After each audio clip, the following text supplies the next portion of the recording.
And we are live. At least, YouTube is telling me that we're live. Hello. Just as a preface to the stream, for those who are tuning in either now or are clicking on this after its upload, this isn't going to be much of a stream where we mock what's going on in Chaz. Because that's not the correct attitude. For those who aren't aware, across the United States, there have been a number of autonomous zones setting up, which are effectively independent communes from the American government. And they are causing some very interesting stories to occur, and also are very interesting in themselves because of what it tells us about what at least the American left is thinking and where things could go. You finally got a haircut, George Washington says. I kind of envy you, I'm not going to lie. So, here's how things are going to go for the stream. First of all, as always, I'd like you to share this even. I'd love you to stream it too, so I could get more people watching on different channels. But you know, I'd prefer you to share it. So, we're going to talk a little bit about Chaz. Now, for those who don't know, Chaz stands for the Capitol Hill Autonomous Zone. And that is an area of a number of blocks in the city of Seattle that has effectively declared independence from the American government. Very interesting. Yeah, in the UK they will call it Dave. Yeah. So it's declared independence from the American government as a kind of an anarchist commune. Now, the important thing to remember here is that this isn't just present in Seattle. There's a number of them, in fact. I know for a fact that there's one in Minnesota, in Minneapolis, and there's another one being established as we speak in North Carolina, in a place called Asheville. There are probably a number of other ones about as well in the United States as well. And I've heard from friends of mine that there are some anarchists in Britain thinking of doing similar things, but I frankly don't think there's the stomach here to do that. We all know Chaz and Dave, yeah. Now, what has happened in Chaz? Now, Chaz, as far as I remember, has been around for about 4 days. Not really much has happened. Well, actually, quite a lot has happened, but nothing much in the way of productivity has occurred. Now, so how did this start out? It started out being ran by, of course, a collection of anarchists. And this went about as well as you would expect. Well, maybe not as well as you'd expect. It actually went worse than I expected. Because within 1 day, in fact within 2 days of the establishment of Chaz, as I am apt to call it, they had a sexual abuse crisis where the leader professed to commit suicide, but as far as I understand, he actually didn't. On account of this, because he was accused of punching his girlfriend over a transphobic joke. If I remember correctly, in the midst of... I don't think it was in the midst of the act, or I think it was just after the act in question, and knocking her out of the bed, and this got mentioned, and of course, yeah, that wasn't very good optics for him. And so he decided he would commit suicide over Twitter, but he actually didn't.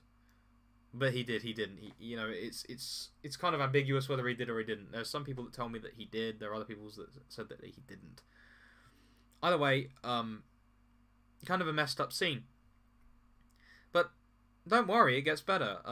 It turns out that on the very first day, this commune ran out of food because the homeless from across Seattle congregated in the autonomous zone and took all their food. Then, after the removal of all the food, a warlord called Gaz took over. A man whose income comes from renting out his flat, and I believe is known for his music. So, you have now this warlord, and there's videos of him arresting people for spraying graffiti and threatening them with guns over it. So a little bit more authoritarian than the Seattle Police Department. I think it's becoming very clear. Now, I'm not going to share any funny pictures or anything, because it's Raz. It's either Gaz or Raz or Fraz or whatever or something. Anthony Foote tells me it's Raz. I thought it was Gaz. You know, it's kind of pointless. My point is that you have this very large, in comparison to the others, autonomous zone, and almost immediately it's taken over by a warlord. As, you know, reasonably thinking people would expect, right? You don't expect like a group of very petty bourgeois people who are well, actually, I'll talk about them in more detail later on, because I've had some interactions with them. But in short, you have this zone. Now, why is this actually important, aside from the fact that these people are horrendously incompetent? For example, the garden that they dug, on quote, was actually just compost on top of cardboard with a bunch of plants just sort of stuck in it. Some of them not even removed from the plastic pots. Like, if anybody's gone to a garden centre before, they'll know that you often get the plants in the little plastic pots. They didn't even remove it from them. Oh, is it Baz? It's Baz or Gaz or Fraz or something like that. And I'm gonna, like, his name isn't really the important part. The important part is that the anarchists have proven a number of things. First of all, that they can establish communes without having any problem with local government. In fact, the local government provided them with chemical toilets and supplies. Second of all, it's proven because I mean, I may well be wrong, but I would be very surprised if these people didn't contemplate, hey, maybe the US military can roll in and kill us. So we can assume that they are, at the very least, fanatically brave. Because I'm not convinced that they are fanatically stupid. Although I don't think it is. I don't think it is stupidity. I think it's fanatical courage or presumption or something to that extent. We know that these people are ready to fight. His name is Chaz. It was Chaz all along, wasn't it? Okay, so is it Raz or Chaz or... It doesn't matter. It was Chaz. Okay. Yeah, we know that these people are serious about putting these ideas in control, and although they are extremely incompetent when it comes to things like agriculture and managing supplies and such, we know that they have the vigour and the guts to go and do it. And now, how does this connect with other events? Because we've had this in the UK as well. We've had, not the autonomous zones per se. The autonomous zones are essentially Paris communes in their own right. Now, what they could do is just shut off the utilities until they get too ill, like they did in Portland a couple of years ago. Or Trump at some point could roll over them.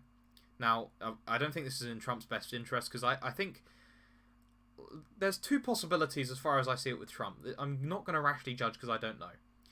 The first one is that Trump wants the cities to be destroyed, both to weaken Democrats' control and also to gain more voters in the cities and outside of that. Because he sees that, because the Democrats have tied themselves to this, and it looks horrendous.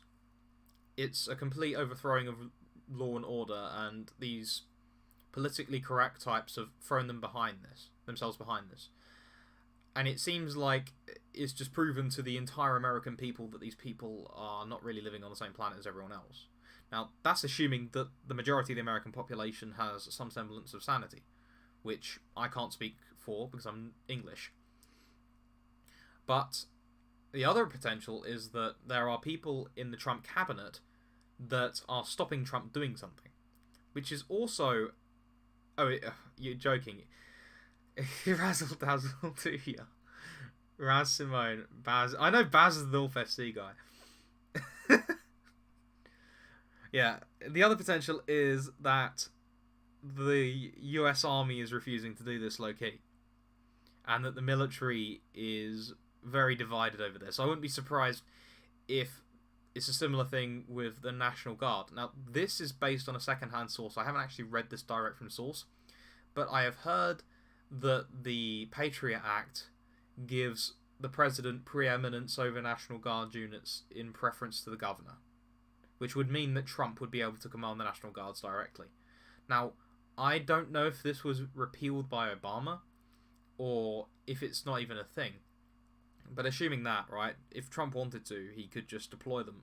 Or the National Guard are like, okay, we're just sitting this one out.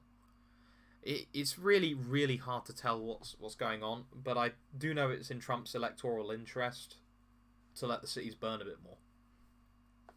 At least that would be my assumption from outside. As for the connection to the UK, for those who don't know, Black Lives Matter in the UK and a number of other leftist organisations like Antifa have decided that everything, including the National War Memorial and statues of Winston Churchill, need to be torn down. Mass iconoclasm. Now, interesting thing about this, people aren't keen on it. Funnily enough, the majority of the UK is very not keen on it, as far as I can tell. In fact, to the point where you have mainstream radio presenters telling people if they don't like the statues, they can leave the country. It's a very strange situation, and you see, the thing is that being online and being in such a polarized world, it's very, very hard to tell who actually has the majority in this. But there are some people who seem to think it's a majority in positions of power. I don't know, though. But today we've had massive protests. An Orthodox Jew got stabbed, and an anti-Black Lives Matter person also got stabbed in the throat by... I don't want to say Black Lives Matter because they pulled out, but Black Lives Matter adjacent people. And you also have far-right protesters making themselves look ridiculous and peeing on memorials and stuff like that because they just get drunk, right? Like, you've got football hooligans, you've got like the far-right organisations, and you've got a number of other people thrown in for good measure. A bunch of veterans who have been there to defend the statues, because last weekend, Black Lives Matter protesters decided it would be a good idea to try and set fire to the flags on the main National War Memorial, which was a tremendous mistake on their part. So, this is a real doozy of a problem for everyone involved, because, in fact, there's actually two different opinions that I've seen. One is that the left is just asserting the cultural orthodoxy it's always had. But there's another person, the guy from 1 Peter 5, and I find this for some reason very compelling. Perhaps because I wish it were true. I don't know. But he says that maybe the left realises that because we're about to go into an almighty crash, this is its final opportunity to seize power, and so it's pushing as hard as it can. Which would make sense. We are in for a doozy. I'm telling you. Last I heard, as of the 4th of May, the American economy crashed 5 times harder than it did in 2008. In Britain, it's even harder. We lost 20% of our GDP in April. And I can tell you it wasn't the debt part, because a lot of GDP is just debt. And of course, May is going to have more. I've even heard some people... I don't think it's responsible for me to utter the numbers because they sound kind of nuts. But I'll say there are some people who believe that the economy has crashed substantially higher than 20%. So you have this. You have a next Great Depression, which could be partially cancelled out by the fact that when people come out of lockdown again, because Britain hasn't come out of lockdown yet, the businesses that were closed will start up again and people go on a buying spree, and that could offset some of the damage, but it's not going to do all of it. You also have people who have been stuck inside for 3 months and are slowly losing their minds. And this is everyone here as well. I think that most people here have spent months in lockdown, and they need to be aware it's had an effect on them as well. But it's had a greater effect on non-religious people than religious people, right? Because, you know, some people consider this self-quarantine, some people consider this to be a penance, and some people consider it cloistered life. I mean, I've been treating it like it's a cloister, because I've just been, going through the office. It's quite nice. But other people have been slowly losing their minds because they can't see their friends, they can't see their girlfriends and boyfriends, they can't indulge their passions in the same way as they were used to. People are in a very precarious position when it comes to the way they're thinking. And so you have this iconoclasm at the same time, probably as a result of some of that. Now, let me check my notes quickly. I've actually, in real life, made a point of standing up to the people who are going to be trying to tear down the statues, questioning the authority on which they do so, and questioning their ability to destroy history, because this is essentially what it is, right? You can't tear somebody's statue down because they did a bad thing, because then you could tear down literally anybody's statue. Now that may well be the modus operandi for at least some of them, at least for the more intelligent people involved in the movement, but for the vast majority it really isn't, because I've had a substantial response from a number of very high-ranking students at my university. I won't let you know of their names, of course, but I'll put it this way, right? I'll give you 3 ideas, right? The most convincing actual logical argument I got out of any of them was this girl who said, I studied the history of art for 6 years. This is not iconoclasm for some reason. For some convoluted technical reason. Now, one has to ask why you would spend 6 years studying the history of art when you could do something that would get you a job. But I suppose this didn't cross this lady's mind.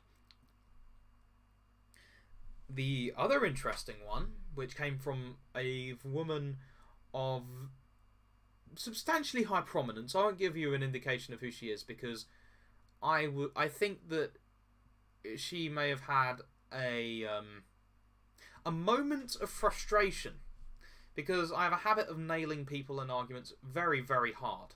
I play frame game very, very hard. And this is what she said to, well, who are you to tear down these statues? She said something to this extent: I am the nation's past, and I am its future to make it better. That's not exactly what she said verbatim even. But she essentially claimed that because she represented the nations of the past, she had the moral right to correct it, and also very strongly implied that the goodness could flow from her. Now, you know where this kind of arrogance leads. And this was one of the supremely senior people involved in this. And finally, I dealt with another senior person who was involved in another political organisation on the campus. And we ended up talking about Cecil Rhodes. Now, of course, it would be sensible to talk about things like the Matabele War and pre-existing Christian sentiment towards slavery, and how mob rule works, because this guy, he believes in proportional representation, to the point where it's like, well, if a certain plurality of people decide something, it should be done. And of course I said, well, that's mob rule. Now this guy said, rather interestingly, that Cecil Rhodes alone was the mob. Now, how a single person can be a mob, I don't know. But suffice it to say that this guy, and with this conversation where I was essentially dogpiled by the leftists, right, who decided to belittle my faith at the same time, which was unproductive to say the least, because I ended up making them look ridiculous. All 10 of them, I might add. Yeah, and I mean, if you are friends with me in real life, you can go and look onto the threads yourself. They look ridiculous. The thing that becomes very, very clear that we all already know is that these people are not acting on reason. They can scarcely sketch together a sentence. I'm not even joking, right? Like, there are people here in this audience right now who feel bad because they don't read enough. They feel bad because they get through 3 pages and they lose attention. These people can scarcely put together a sentence. These are people who are doing graduate degrees. a lot of them. A lot of them are doing undergraduate degrees in humanities, and they cannot produce a grammatically valid sentence. They cannot produce they don't even know what words mean. And this is partially due to the brainwashing of Bernays and such. Like, as I pointed out to them, much to their chagrin, they didn't quite know how to deal with that. Because I decided, my conscience sort of compelled me to say, look, you have been bamboozled and you are being redirected in your anger. And I pointed out the sources and told them to go read. Like I normally do, right? Not for the benefit of the people I was primarily debating, because I knew that these people were not going to listen, but for people who are watching by, right? But the counter-arguments you get are either utterly incoherent on one really obvious assumption, or they simply don't make grammatical sense. They don't. So we need to realise that the student leadership, at least in my experience, there are undoubtedly some incredibly intelligent leftists. But a significant proportion of the leftist leadership is incoherent to a point of being unable to string together a sentence. Now, this is not cause for victory because we can string together sentences. This is cause for concern, because it means that these people are in a profound mental trap. It means that they are unpredictable, because their minds aren't regulated by their grammar. Because one of the interesting effects of grammar and of logic in a classical sense, right? Non-contradiction and such, which these people don't know about. One of the interesting things about this is that it regulates thought, and it leads to solutions that evidently map to reality, and also lead to decisions that map to reality as well. These people, because they can't string together a sentence, lack the coordination in their thought to do anything necessarily predictable or rational. So we have to be extremely careful, because when you remove higher brain function, and I do mean higher brain function, if these people cannot string together a sentence, then they are operating on their emotions.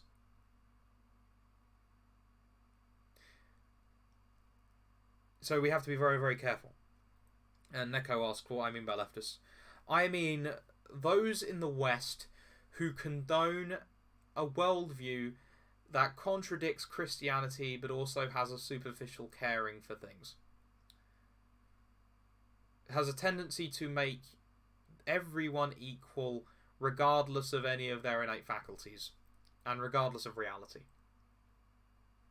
Those kinds of people that believe in this. Now, you of course have an incredibly intelligent subset of these people who are in control, who are simply sociopaths.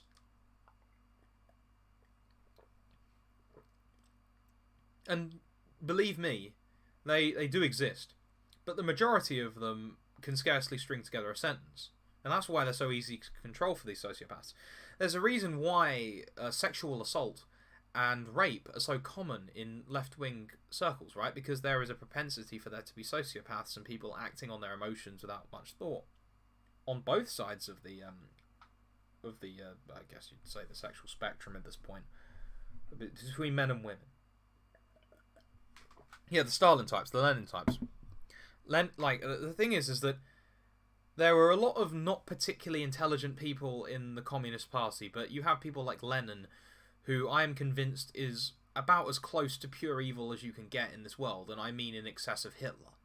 Go and read State and Revolution. State and Revolution is actually worse than that. You have these people like Stalin, who was an exceedingly intelligent man, who take control of these movements.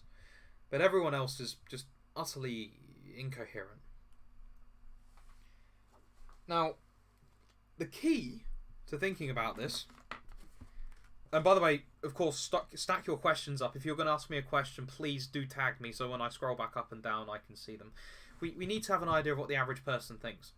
And the truth is I actually don't know at this point. I don't know what the average person thinks. I think that there's a large proportion of people who think that... in fact, I would argue even a majority of people that think that the iconoclasm is ridiculous, but they're too scared to say anything. But I can't say that for certain. All I can say is that I have seen a large amount of people openly opposing this. So at the very least, there's a vocal minority that's having a kickback towards the statues and towards the leftist insanity. I mean, you see people like Tucker Carlson who inject a lot of this common sense, but then also try to sensationalize it in a very newsy kind of way. And these people appear to get, like, he appears to get more views than most of the media people on YouTube. So I actually have no idea what the average person thinks. I have no idea where the power lies in this. And I think it's very possible that this could be a final strike by, you know, these sorts of leftists. But it also could just be the beginning of something. Either way, we're in a sticky situation, a very sticky situation, and a very dangerous situation.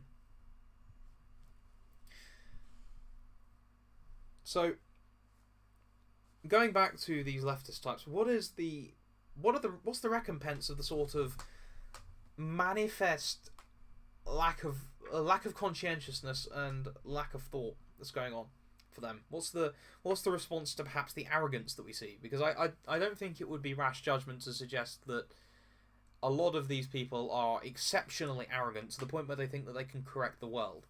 It's the same kind of arrogance where a man will date a girl that he knows is, you know, a bad deal because he thinks he can fix her. And likewise with a woman, right? You can't do that. That's outside of human control. You can't force someone's will. And likewise, these people think that they can force people's will in the way that God does. Now, if we read the scripture and we read the Psalms, we see a startling pattern, and it's probably one of the most obvious patterns in the entirety of scripture, and that is that the proud are torn down and the humble are exalted.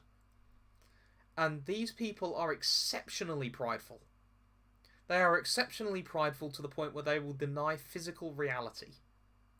These philosophers will often deny the law of non-contradiction, for example. You have such hard hearts that these people will deny basic things.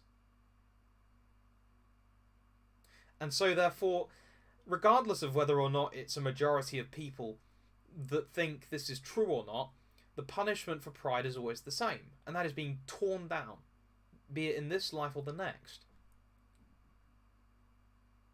That's what's going to happen to them. And that's why I think that it would be good. I don't think people should worry so much.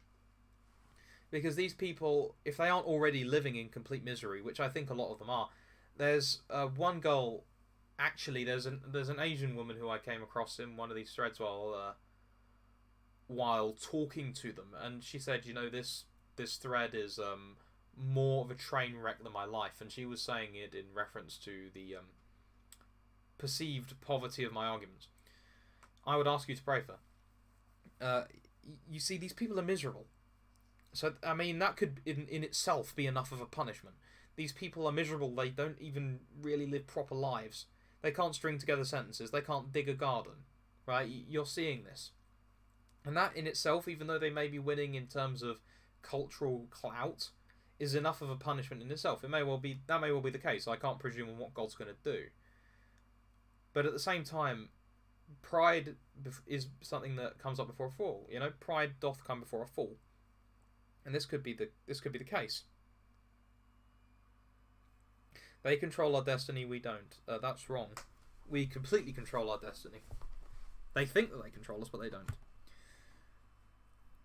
Now, what is our potential reaction to this? And this is the more important thing, and as I've said, you know, we have complete control over how we react to this. Now, let me read you part of the scripture. Because this could very well be us. This could be very well any human being watching this. Be you a religious person, be you not, be you a monk, be you a priest, be you a woman, be you a man, be you old, be you young, be you anything.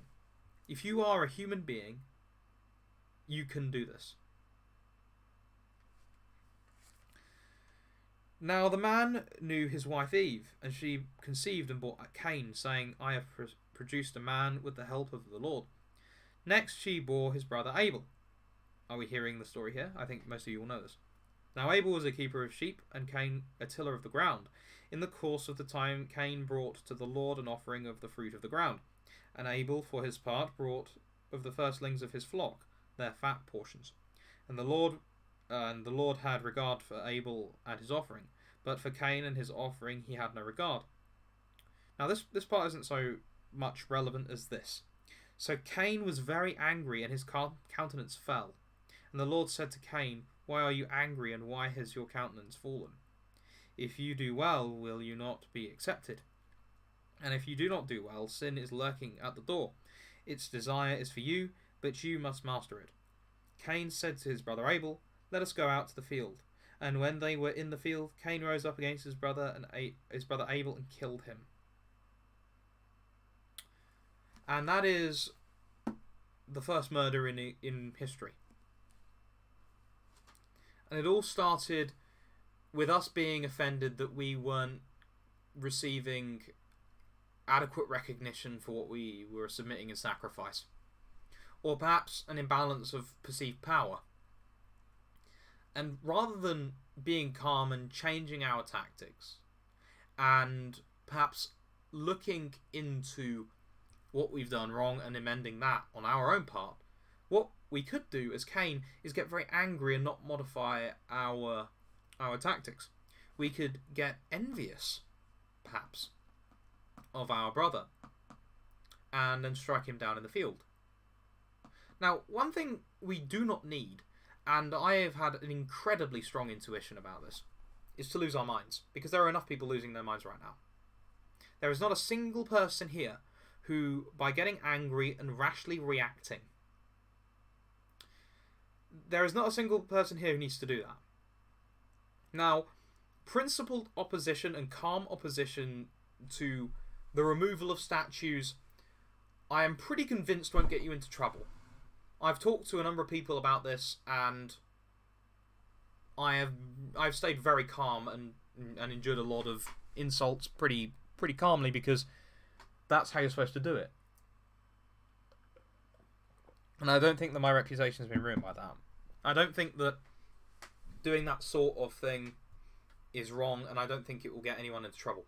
However, what I'm increasingly seeing and hearing from political factions that I know people in politics, is an increasing fury at the attack of the statues, and an increasing fury at perceived racism, which may or may not be a reality. That's not for me to judge. I don't know. What we don't need, regardless of where you stand on the political spectrum, is more anger. Because when you commit anger, because anger can be sinful.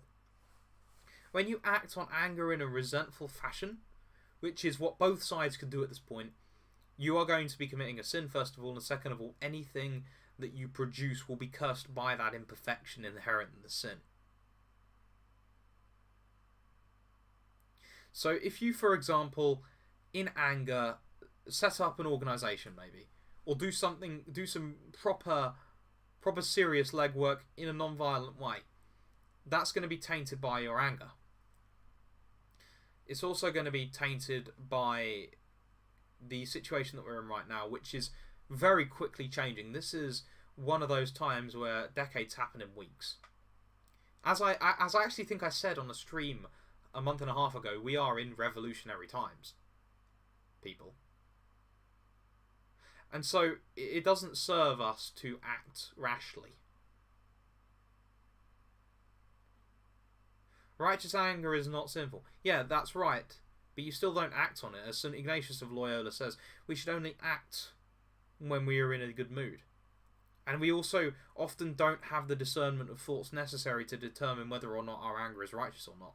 Now, in some cases, when it's, say sacrilege, that's very obvious. But when it comes to things like assault on the national culture, or things like that, it's a lot less clear-cut. And so what I would recommend people here do, and I'm saying this, I think, in contradiction of pretty much everyone else online, including former friends, or maybe not former friends, like current friends who I haven't talked to for a while, on the right and on the left, is I think that people should just chill out and wait for a few weeks.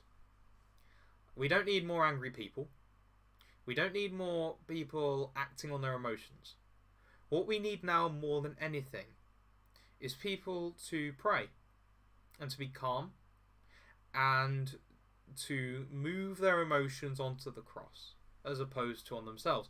Because I know that every single one of the 59 people watching right now has some kind of emotional baggage, be it from the loss of someone to this virus, be it from being stuck in lockdown for 3 months, be it from the anger of their culture being torn to the shreds, be it from the anger of the unjust murder of a person, right?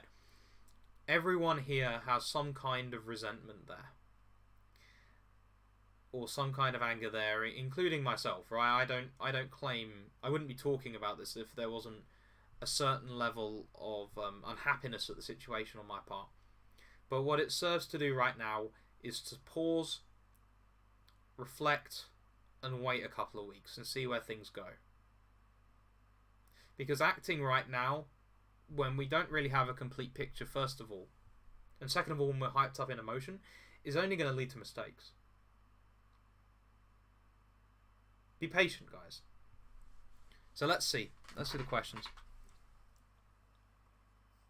We've been living in revolutionary times since the 18th century.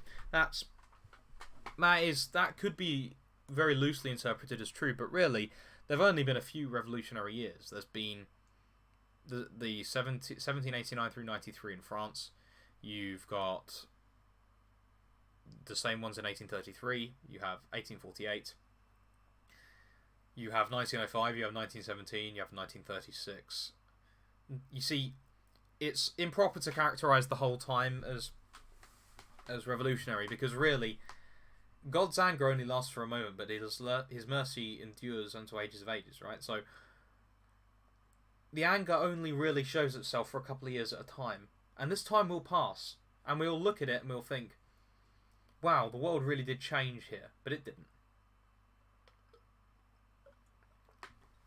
Our perspective did, though. I'm going to scroll back up to the top, so I'm going to answer if you guys want to ask questions, just throw them in. Also, if you send in super chats, I will answer them with priority. Let's see. Did you hear that the army pulled out from Washington against the president's orders? They had to bring in federal cops from other federal agencies. What? Oh, I didn't know that, Mongoose Man. That's pretty... lots of things about Raz and Baz and... Yeah, I do find it interesting that Trump shared Vigano's letter.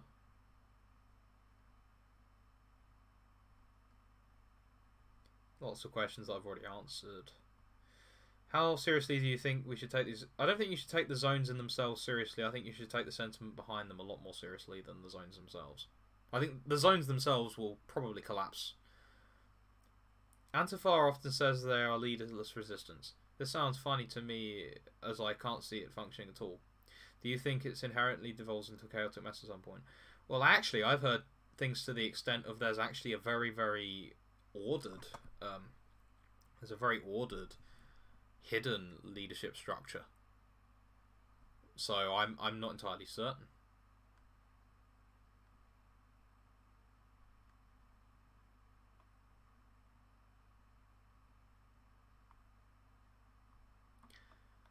Okay, let's see.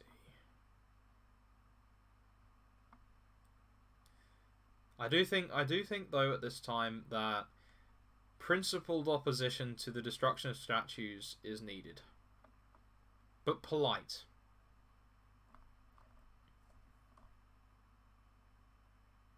Their desire then can't just be destruction for destruction's sake. These aren't Saturday morning. Yeah, they are. There are people who want to assert. They are people who want to assert control. It's not the statues in of themselves that's the thing. Although there are some like that. There are some people who have called for the destruction of the statues without even knowing why they want them destroyed.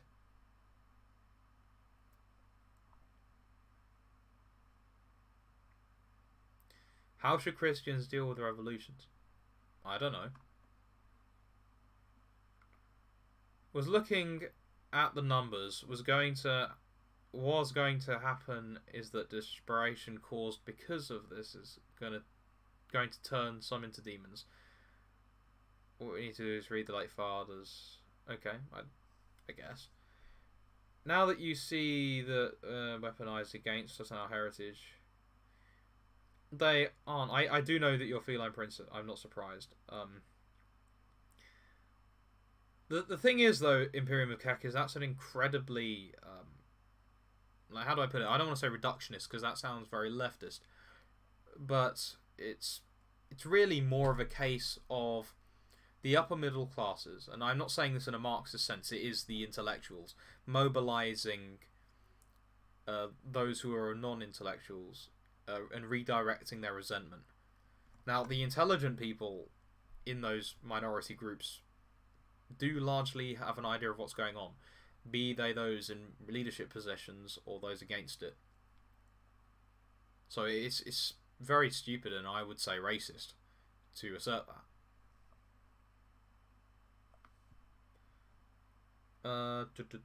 What is your opinion of the people who think all cops are horrible, or the anti-police rhetoric? Well, you see, there are some people who interpret the systemic racism of the police to be just the police as an institution, and that's why they want to destroy it, which is really dumb. But that's what's driving the rhetoric.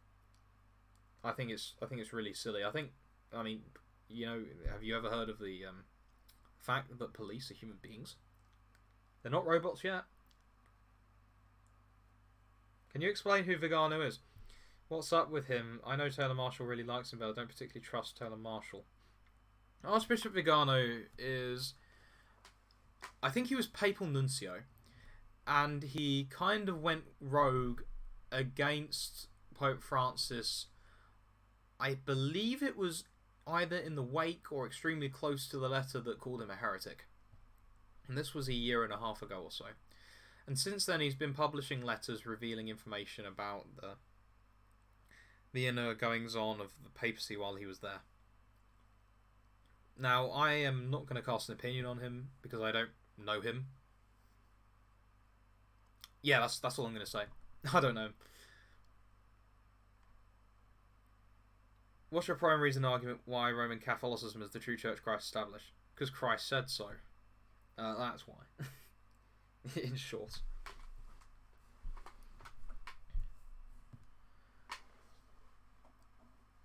Okay, let's see. Questions.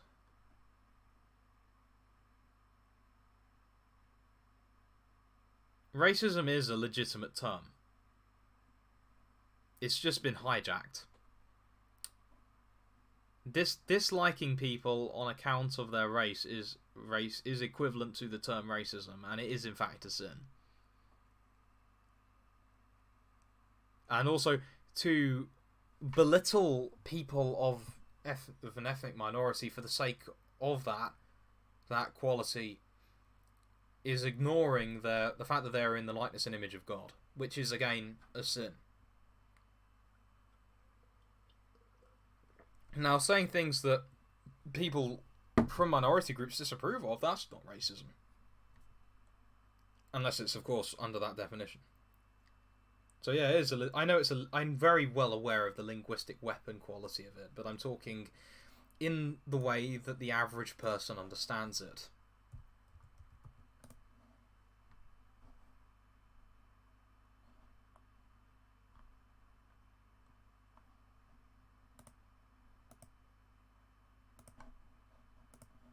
Let's see. Any thoughts on the discussion George Washington and I were having? Catholicism teaches that the vast majority of humanity is tortured forever with no hope of escape. Oh, actually, this is an interesting opportunity because I think it's important to understand why people go to hell, and it's because of their own choice. You see, I want you to meditate on this, everyone. When you've done something entirely for your own will, has it ever satisfied you? Like, really think about it. Has that sickly sweetness of doing your own will ever really satisfied you? Or has it led you to suffering? Say, for example, you get drunk because you want to have fun. Or something, right? Want to have fun. I was going to say something else, but, yeah, I decided to change the sentence up. So, say that, right? You wake up in the morning and you're hungover. Now, you feel ill on account of that. And then you look at the other, perhaps things that you said to people, and you think, oh, perhaps that was a bad idea for me to act on my own will. Now, that's just one example, but honestly, I think it applies to everything in my own case. Whenever I've acted on my own will, alone, I have just gone completely... I've been always unsatisfied with it. Because it turns out my will is wrong a lot of the time. And it also tends to evil. And likewise with the majority of people. A lot of people spend their lives pursuing things that are meaningless. And things that make them unhappy. And because of that, they are essentially destroying themselves through being miserable, right? And I think that we are unique in the sense that we are living at a time where we can see this occur in real time by looking through Facebook photos. Now, as we can sort of infer from this, doing our own will leads to our own destruction. And it leads to us diminishing the goodness that is innate in ourselves, because things only exist insofar as they're good. And that includes our will. So if we do our will continually and then die, by virtue of the fact that we are dead and we can no longer act in our body and we're left with just a disembodied soul. And also because God basically says so, right? You die and you've spent your entire life doing your own will. And we know that this is not satisfiable. So knowing this, you're dead and you've actively despised God's will, because if you were doing God's will constantly, you'd be happy, right? Otherwise you wouldn't. So God doesn't grant you the grace to go to heaven, and so you end up in hell, because hell is of your own choice. Hell says, my body, my choice. That's interesting. So really, every single person chooses hell, and if a majority, I don't claim to know how many people are in hell. I don't know previous times. I only know the time that we exist in now. And unfortunately, I see a lot of people doing their own will, including myself. So, Christ tells us to enter by the narrow gate. And the thing with the narrow gate is that although there's no real fixed size on it, given he doesn't give the dimensions of the gate, it does imply that not many people are going to go through it. And so, you party, you do your own will in some things, you're going to end up being tied to those things when you die. So yeah, the majority of people could well go to hell.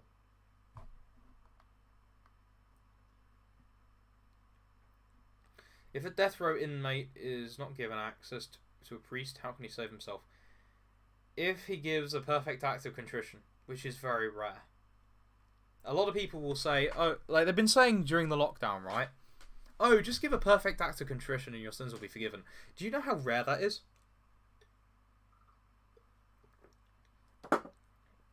There are four kinds of repentance according to St. Alphonsus Liguori.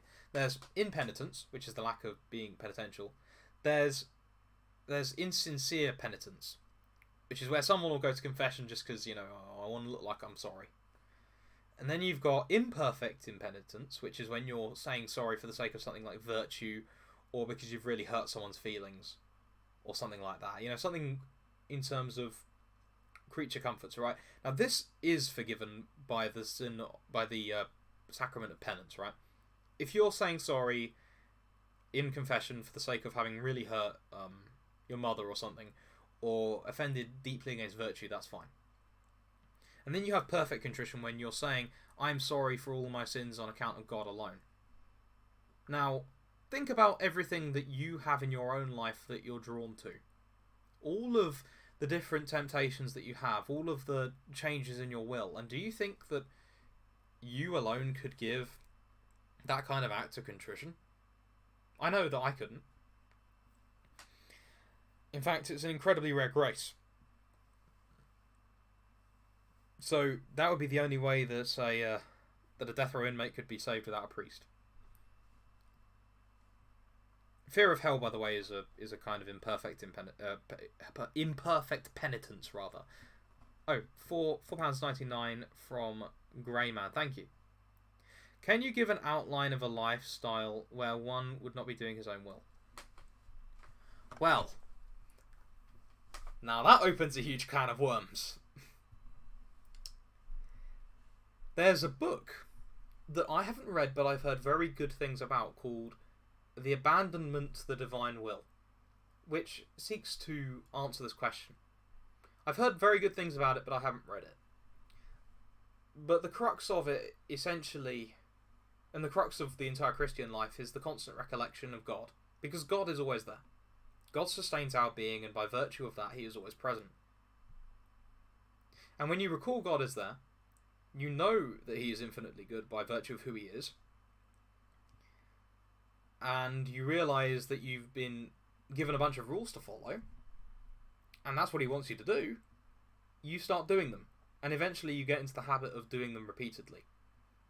Now, how do you continually recall God's presence? And how do you, better yet, fight yourself so that you can follow these rules? Because everyone sins. Sin is deviation from the rules let down. Now, by the way, it's important to say, you do not follow the rules in themselves. You follow the rules because they help you get closer to God. St. Paul is very clear on this in Romans, and I've been reading it recently, so that's just sprung to mind. How do you do that? Well, you do it through, you acknowledge God through prayer, which is the raising of the intellect up to God. You break the appetitive passions, meaning your desire to overeat, your desire for sex and such, through fasting and other methods. And you break your greed, which is avarice, and things, and pride and stuff like that, through how do I put it? Charitable things, right? Charitable donations. Now, this is a controversial opinion of mine, but I think the vast majority of charity that's going on right now is not real charity, because it's essentially people giving money so they can feel better about themselves, when that's not really the point. The reason that you give alms is so that you can help the other person and love them in a greater sense. You love them more. It's about that. It's not about you saying, oh, I'm a great person. You can see this from all manner of different philanthropic foundations established, right? Do you really think that they're filling Africa with condoms because they love them? For example.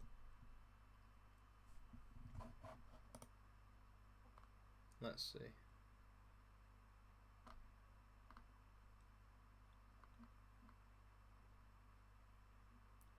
I'm sorry, I'm just scanning over the questions, because there's been a lot of comments since I've started. I have a business idea to make tobacco smoking paraphernalia. Am I going to hell because I'm contributing to sin? Smoking isn't sinful. There you go. It would be the same as you brewing beer because some people get drunk.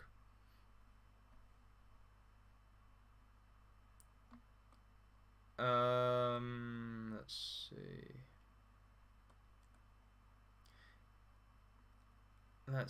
I'm sorry, I'm just scanning down the chat. A lot of people quoting from edgy books. Yeah, that's another book Magnus the Red mentioned, the Introduction to the Devout Life by St. Francis de Sales. I'll tell you the ones that I've been using at the moment. I've been using the first volume of the Philokalia, The Spiritual Combat by Dom Lorenzo Scupoli, which was actually used by Francis de Sales, and The Spiritual Exercises of St. Ignatius. Those are good books as well if you're interested.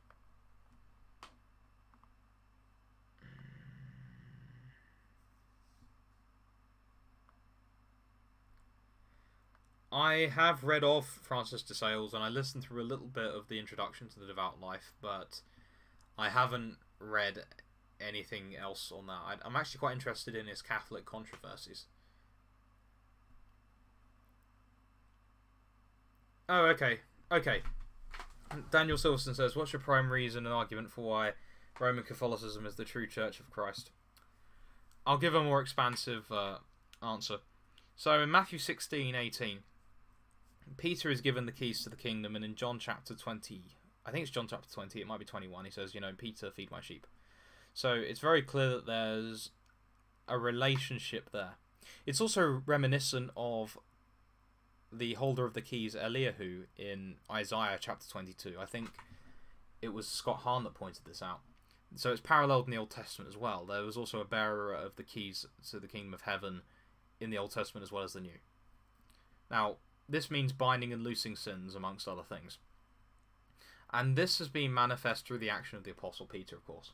And his see is in Rome. He established other places. For example, he established the now effectively destroyed... Antioch itself was destroyed. I think the Patriarchate still exists somewhere else. But he established the Patriarchate at Antioch. And he's... Some people say that he established the one at Alexandria, but the opinion I hear more often is that Saint Mark established it. But the main one he established was Rome. And he died in Rome. In fact, he writes in the second epistle in the New Testament that he wrote that he's in Babylon, meaning Rome. Now, as church history went on, they developed this... Well, they didn't develop this idea. This was there from the beginning. Petrine primacy in Rome is acknowledged. St. Irenaeus of Lyon, who was somebody who was 2 generations removed from the apostles, from the Apostle John to Polycarp to Irenaeus, he wrote at length about the church being centered at Rome in the form of the Bishop of Rome, or the Pope. Also, in the canons of the First Council at Nicaea, the primacy of Rome is acknowledged. Interestingly enough, the Orthodox will mention that at the Council of Chalcedon, Constantinople was given the second position in Canon 28, but Rome rejected this, so it's not really it's not a binding canon to the West. So I hope that was sufficient.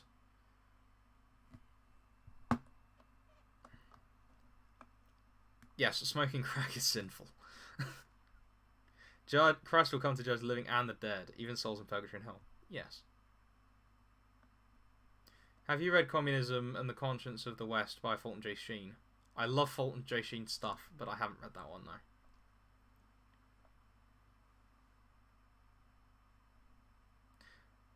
No, I think that you'll find that the Turner Diaries were a big LARP.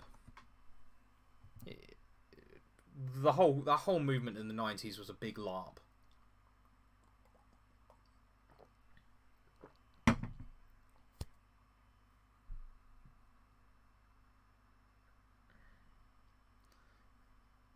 I'm more convinced of the Augustinian model of original sin or the Thomistic understanding.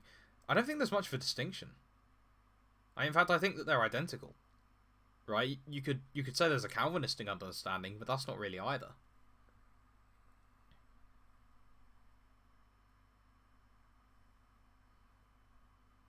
Right, so we're going to take in final questions now.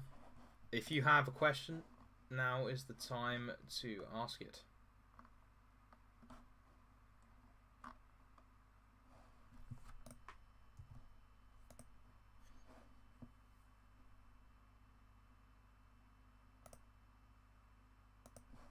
Okay.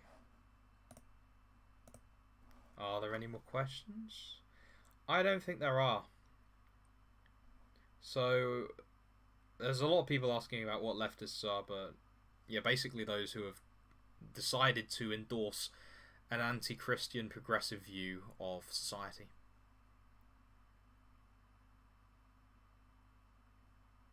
What is the Pope up to with the Global Compact for Education? Why does he want to re-educate the youth?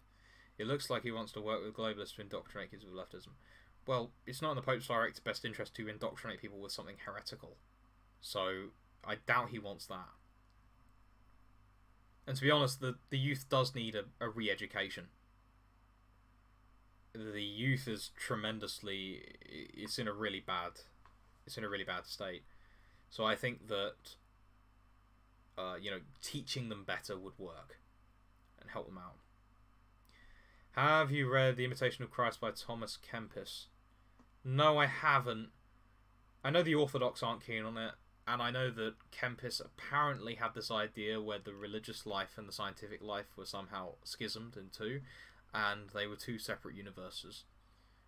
But I haven't read the book, aside from the very first page, because I heard from the Orthodox, the Rokor people specifically, that it engendered Prelest. And so I decided I'd read the very first page, and it talks about humility. Now, if we know anything from the church tradition, we know that the primary way to avoid Prelest is through humility, which tells me that that may not be the case.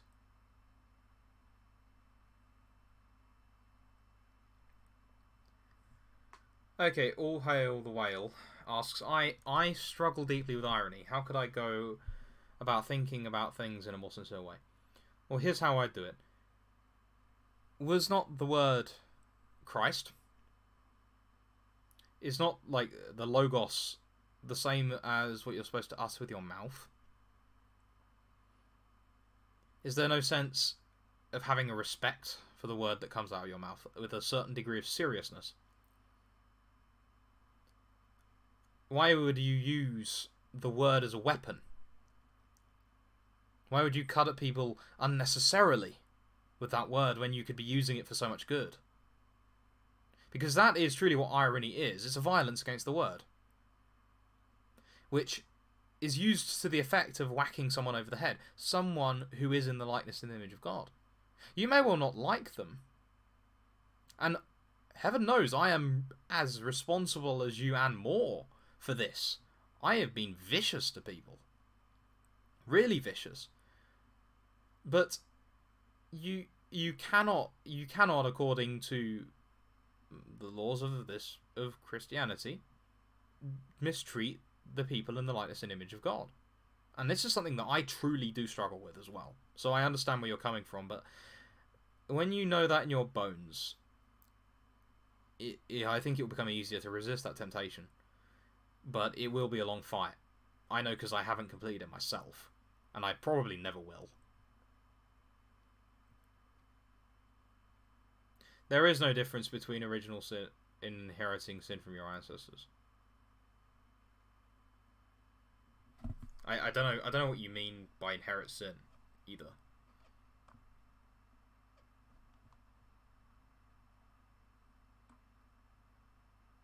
Haven't read Might is Right.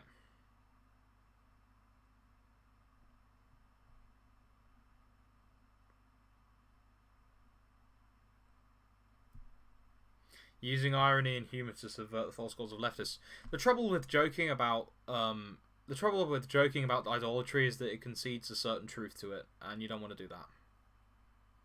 Also, I can't remember if this is in the Proverbs or not, but somewhere in Scripture, or I heard someone really smart say it, they said, laughter is human, but smiles are divine. And so it's always a lot nicer to rely on a smile than it is to making people laugh, although laughter obviously has its time and place. How do you obtain humility? Through a lot of suffering. Because humility is, if you have true humility, you will just cease sinning. And if you think that you cease sinning, you're committing the sin of pride. So, well, I mean, actually, that's not true. That's not true. That's actually, I think Luther said that. I'm gonna retract that quickly. Actually, I think Luther was condemned for that. Mea culpa.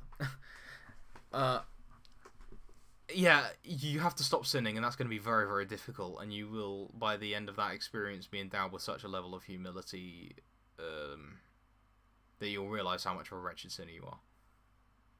But if you are a beginner and you think, oh, these sins have just disappeared entirely, yeah, that might be a symptom of pride. Yeah, my mistake. You see, this is why you should be reading a lot more, because everyone is subject to errors, and I am no exception to that rule by any means. As you've just seen, I seem to recall Alphonsus Liguori talking about the specific error in relation to Luther, because he believed confession was ineffective because the moment you left the confessional, you'd still be racked with the sin of pride, which is kind of silly. Because how do you impute pride just through existing? Anyway, we're going to bring this to a close. I hope this was useful, and I will see you later. Thanks, everyone. Bye.